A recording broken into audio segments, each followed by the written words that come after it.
સમાચારથી ભરૂચ અને પાલોજમાં મની એક્સચેન્જના ઓથા હેઠળ ચાલતું ફોરેન કરન્સી એક્સચેન્જ રેકેટ નેટવર્કને ઉઘાડું પાડી લાખોની રકમ કરાઈ જપ્ત।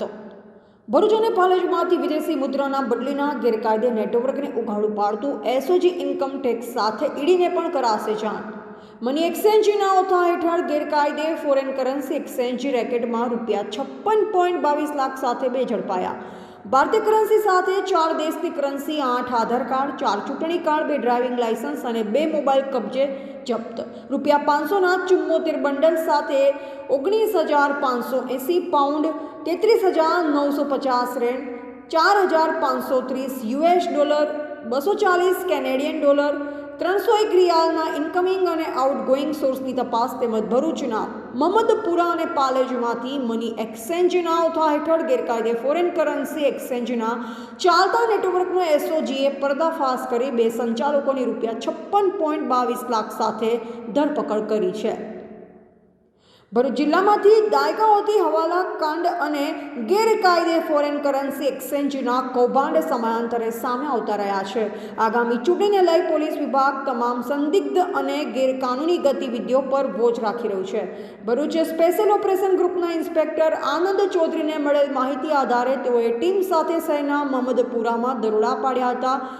વલિકા શોપિંગમાં ભરૂચ ફોરેક્સ નામની દુકાનનો મનુબર ગ્રીન પાર્કમાં રહેતો સંચાલક મોહમ્મદ તલહા ઇબ્રાહીમ પટેલ ગેરકાયદે એક્સચેન્જમાં ઝડપાઈ ગયો હતો।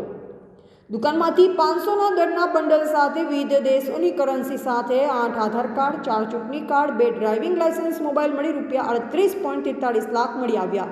જ્યારે બીજા દરોડામાં પાલેજ રિક્ષા સ્ટેન્ડ સામે હાઈક્રોસ કોમ્પ્લેક્સમાં એક્સપ્રેસ મની ટ્રાન્સફરના સંચાલક ટંકારિયા આરિફ યુનુસ પટેલને ત્યાંથી પણ ગેરકાયદે એક્સચેન્જ નેટવર્ક ખુલ્લું પડ્યું હતું, જ્યાંથી 500ના દરની નોટો સાથે વિદેશી કરન્સી મળી આવી।